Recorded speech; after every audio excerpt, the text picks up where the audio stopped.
Hi, my name is Dakota Wisnat, and this is my Unit 6 video presentation. I do have my script right here, so I apologize in advance that I'm going to be looking down a lot.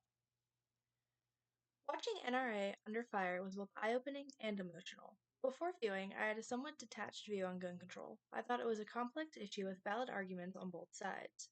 But after watching, my perspective changed dramatically. The documentary vividly illustrated tragic consequences of gun violence, especially in schools, and the relentless power of the NRA.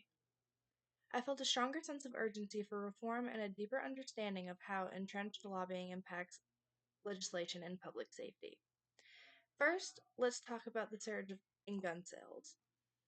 The film highlighted a dramatic increase during crises like the COVID-19 pandemic.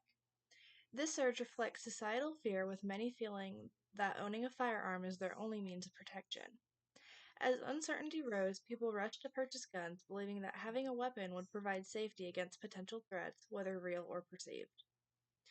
The documentary illustrated how this reaction is often fueled by media coverage and political rhetoric, which further amplify fears about crime and safety during tumultuous times. The spike in gun sales raises critical questions about public safety and responsible ownership.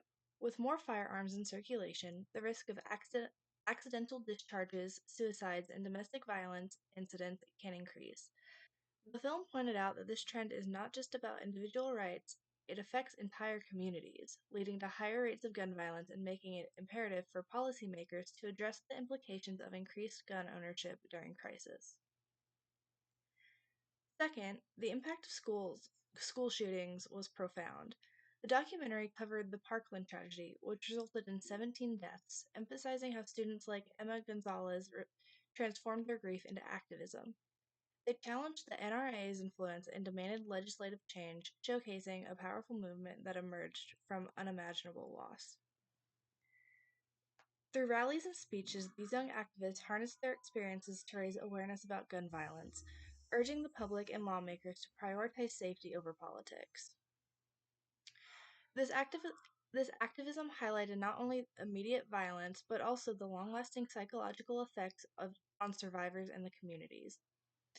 Survivors grappled with trauma and fear, often feeling unsafe in spaces where they should feel secure, like schools. The film illustrated how the emotional scars from such events can lead to a generation of young people who are not only advocates for change, but also deeply impacted by the violence they witnessed. This underscores the urgent need for comprehensive gun reform and mental health support to address the deeper issues stemming from gun violence in schools. Regarding policy, one key example is the background check legislation, aimed at closing gun show loophole. This policy seeks to prevent firearms from getting into the hands of dangerous individuals. However, the film warns that such policies often face significant opposition due to NRA's lobbying efforts. In my community, I believe we need a stronger push for grassroots advocacy focused on gun safety education and legislative reform. Organizing community workshops can educate citizens about the dangers of gun violence and promote safe storage practices. This approach might be more effective than current policies because it empowers individuals at the community level.